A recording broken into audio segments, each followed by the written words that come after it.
O Senhor esteja convosco. Ele Ele está no meio de nós. Proclamação do Evangelho de Jesus Cristo, segundo Lucas. Glória a vós, Senhor. Naquele tempo, os publicanos e pecadores aproximavam-se de Jesus para o escutar. Os fariseus, porém, e os mestres da lei criticavam Jesus. Este homem acolhe os pecadores e faz refeição com eles. Então Jesus contou-lhes esta parábola. Um homem tinha 2 filhos. O filho mais novo disse ao pai: Pai, dá-me a parte da herança que me cabe. E o pai dividiu os bens entre eles. Poucos dias depois, o filho mais novo juntou o que era seu e partiu para um lugar distante. E ali esbanjou tudo numa vida desenfreada. Quando tinha gasto tudo o que possuía, houve uma grande fome naquela região e ele começou a passar necessidade. Então foi pedir trabalho a um homem do lugar que o mandou para o seu campo cuidar dos porcos. O rapaz queria matar a fome com a comida que os porcos comiam, mas nem isto lhe davam. Então caiu em si e disse: Quantos empregados do meu pai têm pão com fartura e eu aqui, morrendo de fome? Vou-me embora. Vou voltar para meu pai e dizer-lhe: Pai, pequei contra Deus e contra ti. Já não mereço ser chamado teu filho. Trata-me como um dos teus empregados. Então ele partiu e voltou para seu pai. Quando ainda estava longe, seu pai o avistou e sentiu compaixão. Correu-lhe ao encontro, o abraçou e cobriu-o de beijos. O filho então lhe disse: Pai, pequei contra Deus e contra ti, já não mereço ser chamado teu filho. Mas o pai disse aos empregados: Trazei depressa a melhor túnica para vestir meu filho. Colocai um anel no seu dedo e sandálias nos pés. Trazei um novilho gordo e matai-o. Vamos fazer um banquete, porque este meu filho estava morto e tornou a viver. Estava perdido e foi encontrado. E começaram a festa. O filho mais velho estava no campo. Ao voltar, já perto de casa, ouviu música e barulho de dança. Então chamou um dos criados e perguntou o que estava acontecendo. O criado respondeu: É teu irmão que voltou. Teu pai matou um novilho gordo porque o recuperou com saúde. Mas ele ficou com raiva e não queria entrar. O pai, saindo, insistia com ele. Ele, porém, respondeu ao pai: Eu trabalho para ti há tantos anos, jamais desobedeci a qualquer ordem tua, e tu nunca me deste um cabrito para eu festejar com meus amigos. Quando chegou esse teu filho, que esbanjou teus bens com prostitutas, matas para ele um novilho cevado. Então o pai lhe disse: Filho, tu estás sempre comigo, e tudo que é meu é teu. Mas era preciso festejar e alegrar-nos, porque este teu irmão estava morto e tornou a viver, estava perdido e foi encontrado. Palavra da salvação. Glória a vós, Senhor. Por favor, fiquem à vontade, podem se assentar. A vocês que aqui estão no Santuário Basílica de Nossa Senhora da Piedade, padroeira do Estado de Minas Gerais, sejam muito bem-vindos. Como também vocês que nos acompanham pela TV Pai Eterno, pela TV Horizonte, também pela Rádio América e pelos nossos meios de comunicação no Facebook e pelo YouTube, no canal Mãe Piedade. É muito bom nos encontrarmos nesse sábado, finalizando a segunda semana do tempo da Quaresma. E me permitam-me de uma maneira objetiva, olhar para aquilo que a palavra de Deus nos apresenta dentro das várias possibilidades, uma nuance. A partir do que diz Miqueias. Miqueias volta-se para o Senhor e diz: qual Deus existe como tu, que apagas a iniquidade e esqueces o pecado daqueles que são resto de tua propriedade? Repito. Qual Deus existe como tu, que apagas a iniquidade e esqueces o pecado daqueles que são resto de tua propriedade? Essa palavra é importante, resto. Porque resto, como bem diz a língua portuguesa, é uma coisa que geralmente a gente não dá muito valor. Resto de comida, resto de atenção, resto de carinho, resto de água. Em alguns casos, aquilo que é resto nós desprezamos com facilidade. Miqueias volta-se para o Senhor e ele está com o seguinte sentimento, que é um sentimento do povo. Nós éramos tão felizes onde nós estávamos, e agora nós começamos a voltar para a nossa terra, e agora, voltando para a nossa terra, nós começamos a passar necessidades. E aí ele olha para o Senhor, nosso Deus, fazendo literalmente uma cobrança. Qual Deus existe como tu, que apagas a iniquidade e esqueces o pecado daqueles que são resto de tua propriedade? Ora, aí voltamos lá no primeiro versículo do que nós escutamos. Apacenta o teu povo com o cajado da autoridade, rebanho da tua propriedade, os habitantes dispersos pela mata e pelos campos cultivados, que eles desfrutem a terra de Bazã e Galaad, como os velhos tempos. Ora, o Senhor é um Deus tão misericordioso, então, por favor, cuida do teu povo direito, ainda que seja um resto. É uma cobrança. Concordam comigo? Só pegar o texto e ler.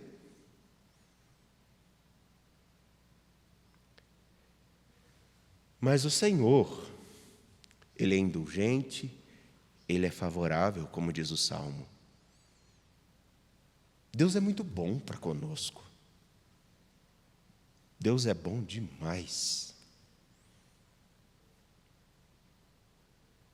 Se Deus fosse melhor, estragaria a cada um de nós.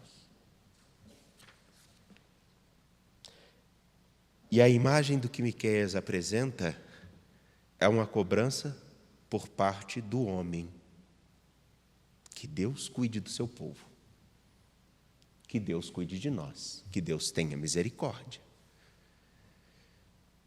Mas aí basta que nós olhemos para a face da misericórdia que nos é dada no capítulo 14, nos capítulos 14 e 15 de Lucas, para pensarmos se realmente é a misericórdia de Deus que falta e o seu auxílio, ou se é a nossa relação com Ele que expressa, em alguns casos, uma cobrança injusta diante daquilo que nós escolhemos fazer. Me explico. Na parábola da misericórdia, numa das narrativas, num dos exemplos da misericórdia, nós temos a parábola, a chamada parábola do Pai misericordioso, no qual temos 4 personagens: o pai, o empregado, o filho mais novo e o filho mais velho. O pai É aquele que é capaz de, inclusive, escutar do filho mais novo a seguinte coisa: dá-me a parte da herança que me cabe. E dá-me a parte da herança que me cabe, ele está dizendo justamente assim: para mim o Senhor morreu. Me dá o que eu quero e eu vou embora. Ele escuta isso. O mesmo pai escuta do filho mais velho: esse teu filho que esbanjou tudo, agora ele volta e o Senhor faz isso para ele. Esse pai, ele tem a imagem daquele que espera o retorno dos seus filhos. E eu vou explicar o porquê. Não é o do, mas dos. O empregado, sabemos, ele está ali, participa dessa imagem só para dizer o seguinte: o seu pai que ficou alegre porque o seu filho voltou, seu irmão voltou. O filho mais novo. O filho mais novo, ele não coloca os seus sonhos à frente. Ele coloca seus sonhos como a principal e mais importante coisa. Ele quer conquistar o mundo. Ele quer alcançar lugares longínquos. Ele quer ser livre. Plenamente livre. Por isso ele pede ao pai: dá-me a parte da herança que me cabe, que eu vou construir a minha vida. Só que para construirmos a nossa vida, nós sabemos muito bem, depois de um certo tempo, nós sabemos que nem tudo é água com açúcar. Nem tudo que reluz é ouro, e nem tudo que é doce faz bem.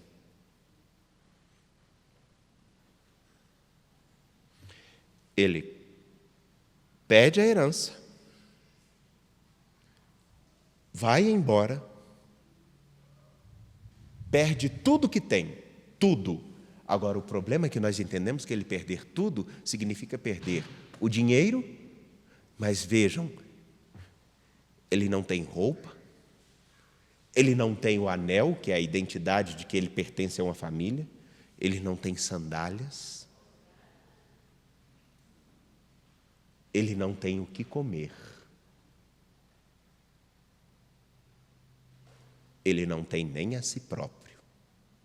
No entanto, que uma expressão que o texto traz é ele caindo em si.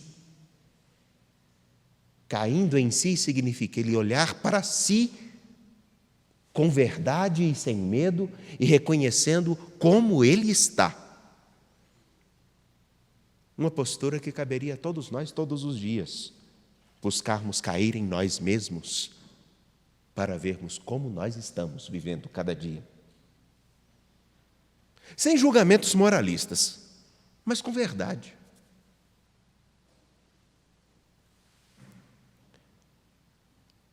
O filho mais velho, que ficou em casa, que nunca fez nada de errado, trabalhava, cuidava de tudo, mas na sua raiva ele expressa uma coisa que é triste, muito triste. Percebam, ele, o filho mais velho, lá no versículo 29 diz: porém respondeu ao pai: eu trabalho para ti há tantos anos, jamais desobedeci a qualquer ordem tua, e tu nunca me deste um cabrito. Agora chega esse teu filho e matas para ele um novilho gordo. Vejam a postura. Ele trabalha, não desobedece, mas a fala dele diz: esse teu filho, se o filho é só do pai, ele também não é irmão e também não é filho. A própria postura desse que é obediente não é de filho. Concordam comigo? Sabem por que eu fiz esse itinerário? Porque o pai nós sabemos que é misericordioso. O Pai, nós sabemos quem Ele é. No entanto, que Jesus conta essa parábola para os homens do seu tempo e para cada um de nós, porque o Pai é o mesmo desde sempre. E que Miqueias, quando cobra, olha, apacenta o teu povo, cuida dele, mesmo que seja um resto, cuida dele. Expressa um sentimento que Miqueias e o povo tinha. Parece que realmente Deus nos abandonou, mas foi Deus que nos abandonou, ou fomos nós que deixamos, por nossas escolhas ou por uma postura de vida, nos afastar daquele que é o nosso Pai? Porque vejam bem, o filho mais novo coloca os seus projetos no centro de tudo, sai para aproveitar a vida e se perde. Mas ele tem para onde voltar. Quando cai em si, ele volta para quem? Para aquele que faz com que ele tenha novamente a dignidade guardada pela roupa, a identidade como filho restituída pelo anel, e tenha a capacidade de andar em segurança pela estrada que ele começará novamente a trilhar, simbolizada pela sua sandália. Ele sabe para onde voltar. Mas o Pai é o mesmo. Não mudou. O Pai sempre esteve em casa. O Pai sempre esteve no mesmo lugar. Agora, e o mais velho? O mais velho ficou em casa, fazia tudo, mas o coração estava distante porque ele se colocava como um empregado que deveria obedecer. E a esse evangelho só uma pergunta eu faço: qual lugar nessa cena dos filhos nós nos encontramos? Mais como o filho mais novo que precisa cair em si, ou como o filho mais velho que é extremamente obediente, mas não tem uma relação nem com o pai, nem com os irmãos? Isso é uma postura de vida que marcará o nosso caminho ao longo da história e nos dará condições realmente ou não de nos convertermos, voltarmos para o nosso Pai e trilharmos um caminho onde a fraternidade seja a marca da nossa história. E aquilo tudo que nós dizemos que o mundo precisa ser, comece em cada um de nós. Enfim, nessa liturgia, perdoem-me. Qual é o lugar que você ocupa no grande evangelho da vida, que tem um pai, tem muitos filhos? Qual o lugar que você está?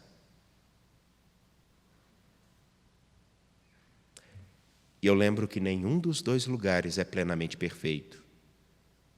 Mas uma possibilidade existe para todos: voltar para o Pai e participar com Ele da sua grande alegria, da sua vida, da sua casa, da grande festa da vida. Porque ele estava morto e tornou a viver, estava perdido e foi encontrado. Só tem um detalhe. Essa imagem, na parábola da misericórdia, não fala qual foi a postura do filho mais velho. Não fala o desfecho da relação dos dois. Talvez porque seja eu o mais velho ou o mais novo, não importa qual que eu seja, a resposta que eu darei a esse convite e a esse abraço do Pai que está disposto a nos acolher, que eu darei. Qual é a sua resposta, independente do lugar que você ocupa? Voltar para o Pai ou continuar o caminho, tentando fazer tudo o que se quer, ou vivendo uma obediência cega, sem uma relação amorosa com o nosso Pai, que é Deus? Qual a sua escolha? Qual o seu caminho?